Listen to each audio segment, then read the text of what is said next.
Hi friends, sunshine ವರ್ಲ್ಡ್ಗೆ ಸ್ವಾಗತ. ಇವತ್ತು ಹೀರೆಕಾಯಿ ಹಾಕಿ ಸಾಂಬಾರನ್ನ ಹೇಗೆ ಮಾಡೋದು ಅಂತ ನಿಮಗೆ ತಿಳಿಸ್ಕೊಡ್ತೀನಿ. ತುಂಬಾ ರುಚಿಯಾಗಿರುತ್ತೆ. ಯಾವಾಗಲೂ ಹೀರೆಕಾಯಿನ ಒಂದೇ ಥರ ಪಲ್ಯ ಅಥವಾ ಬಜ್ಜಿ ಮಾಡೋದಕ್ಕಿಂತ ಈ ಥರ ಒಂದು ಸಾಂಬಾರು ಮಾಡಿಕೊಂಡು ನೋಡಿ. ತುಂಬಾ ಹೆಲ್ದಿಯಾಗಿರುತ್ತೆ ಹಾಗೂ ರುಚಿಕರವಾಗಿರುತ್ತೆ.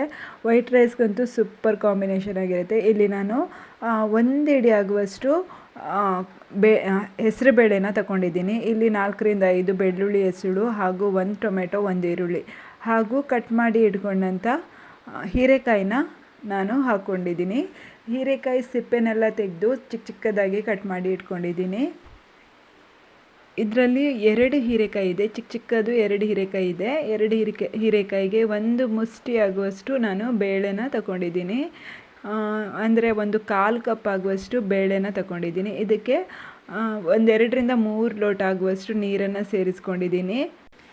ಯಾರಾದರೂ ನನ್ನ ಚಾನೆಲ್ನ ಫಸ್ಟ್ ಟೈಮ್ ವಿಸಿಟ್ ಮಾಡ್ತಾಯಿದ್ರೆ ಪ್ಲೀಸ್ ವಿಡಿಯೋಗೊಂದು ಲೈಕ್ ಕೊಟ್ಟು ಚಾನೆಲ್ನ ಸಬ್ಸ್ಕ್ರೈಬ್ ಮಾಡಿ ಸಪೋರ್ಟ್ ಮಾಡಿ ಫ್ರೆಂಡ್ಸ್. ಇದರಲ್ಲಿ ನಾನು ಸ್ವಲ್ಪ ಅರಿಶಿಣದ ಪುಡಿ ಹಾಗೂ ರುಚಿಗೆ ತಕ್ಕಷ್ಟು ಉಪ್ಪು ಇಷ್ಟನ್ನು ಸೇರಿಸ್ಕೊಂಡು 5 ರಿಂದ 6 ವಿಸಿಲ್ ಕೂಗಿಸ್ಕೊಳ್ತೀನಿ.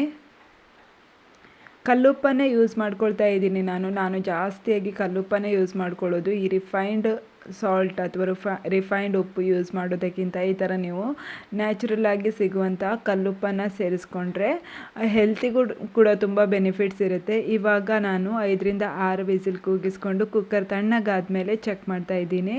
ಇಲ್ಲಿ ನೋಡಿ, ಹೀರೆಕಾಯಿ ಎಲ್ಲ ಚೆನ್ನಾಗಿ ಸಾಫ್ಟಾಗಿ ಬೆಂದಿದೆ. ಇವಾಗ ಇದಕ್ಕೆ ಎಕ್ಸ್ಟ್ರಾ ನೀರೆಲ್ಲ ಏನು ಆ್ಯಡ್ ಮಾಡ್ಕೊಳ್ತಾ ಇಲ್ಲ. ಇವಾಗ ಗ್ಯಾಸ್ ಆನ್ ಮಾಡಿಕೊಂಡು ಇದಕ್ಕೆ ನಾನು ಸಾಂಬಾರು ಪುಡಿ 2 ರಿಂದ 3 ಚಮಚ ಆಗುವಷ್ಟು ಸಾಂಬಾರು ಪುಡಿನ ಸೇರಿಸ್ಕೊಳ್ತಾ ಇದ್ದೀನಿ.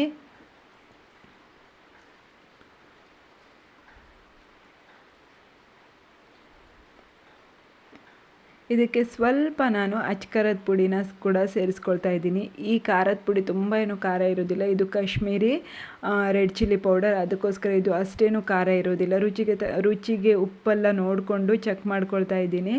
ಇವಾಗ ನಾನಿಲ್ಲಿ ಹುಣಸೆ ಹುಳಿ ರಸನ ಹಾಕ್ಕೊಂಡಿದ್ದೀನಿ. ಸ್ವಲ್ಪ ಹುಣಸೆ ಹುಳಿ ರಸನ ಹಾಕ್ಕೊಂಡಿದ್ದೀನಿ. ಇದಕ್ಕೆ ನಾನು ಬೆಲ್ಲನ ಸೇರಿಸ್ಕೊಳ್ತಾ ಇಲ್ಲ, ಯಾಕಂದರೆ ಹೀರೆಕಾಯಿ ಸ್ವಲ್ಪ ಸ್ವೀಟ್ ಆಗಿರುತ್ತೆ ಅಂಥೇಳಿ ನಾನು ಬೆಲ್ಲನ ಸೇರಿಸ್ಕೊಳ್ತಾ ಇಲ್ಲ. ಹುಣಸೆ ಹುಳಿನ ಕೂಡ ನಾನು ತುಂಬ ಕಡಿಮೆ ಕ್ವಾಂಟಿಟಿಯಲ್ಲಿ ಹಾಕ್ಕೊಂಡಿದ್ದೀನಿ.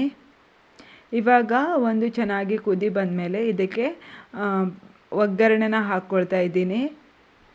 ಒಗ್ಗರಣೆಗೆ ನಾನು ಸಾಸಿವೆ, ಬೆಳ್ಳುಳ್ಳಿ ಹಾಗೂ ಕೆಂಪು ಒಣಮೆಣಸಿನಕಾಯಿ ಇಷ್ಟನ್ನು ಸೇರಿಸ್ಕೊಂಡು ಒಗ್ಗರಣೆ ಮಾಡ್ಕೊಳ್ತಾ ಇದ್ದೀನಿ. ಇಷ್ಟು ಮಾಡಿದರೆ ನಮ್ಮ ಹೀರೆಕಾಯಿ ಸಾಂಬಾರು ರೆಸಿಪಿ ರೆಡಿಯಾಗಿರುತ್ತೆ. ಒಂದ್ಸಲ ನೀವು ಕೂಡ ಟ್ರೈ ಮಾಡಿ ನೋಡಿ, ತುಂಬಾ ರುಚಿಯಾಗಿರುತ್ತೆ. ಇದು ವೈಟ್ ರೈಸ್ ಜೊತೆಗೆ ತುಂಬಾ ಸೂಪರ್ ಆಗಿರುವಂಥ ಕಾಂಬಿನೇಷನ್ ಆಗಿರುತ್ತೆ. ವೈಟ್ ರೈಸ್ ಮಾಡಿದಾಗ ಈ ಥರ ನೀವು ಒಂದು ಸಾಂಬಾರನ್ನ ಮಾಡಿಕೊಂಡ್ರೆ ಇದರ ಜೊತೆ ಒಂದು ಹಪ್ಪಳ ಅಥವಾ ಉಪ್ಪಿನಕಾಯಿ ಇದ್ದರೆ ನೀವು ಆರಾಮಾಗಿ ಊಟ ಮಾಡ್ಬೋದು, ಅಷ್ಟು ರುಚಿಯಾಗಿರುತ್ತೆ. ಇವಾಗ ನಾನು ಒಣಮೆಣಸಿನ್ಕಾಯಿ ಹಾಗೂ ಸಾಸಿವೆ, ಬೆಳ್ಳುಳ್ಳಿ ಇಷ್ಟನ್ನು ಹಾಕಿ ಒಗ್ಗರಣೆ ರೆಡಿ ಮಾಡ್ಕೊಂಡಿದ್ದೀನಿ. ಇವಾಗ ಸಾಂಬಾರು ರೆಡಿಯಾಗಿದೆ. ಬಿಸಿ ಬಿಸಿ ಅನ್ನದ ಜೊತೆ ಸಾಂಬಾರನ್ನ ಹಾಕ್ಕೊಂಡು ಊಟ ಮಾಡೋಣ. ತುಂಬಾ ರುಚಿಯಾಗಿರುತ್ತೆ. ಒಂದ್ಸಲ ನೀವು ಕೂಡ ಟ್ರೈ ಮಾಡಿ ಫ್ರೆಂಡ್ಸ್. Thank you.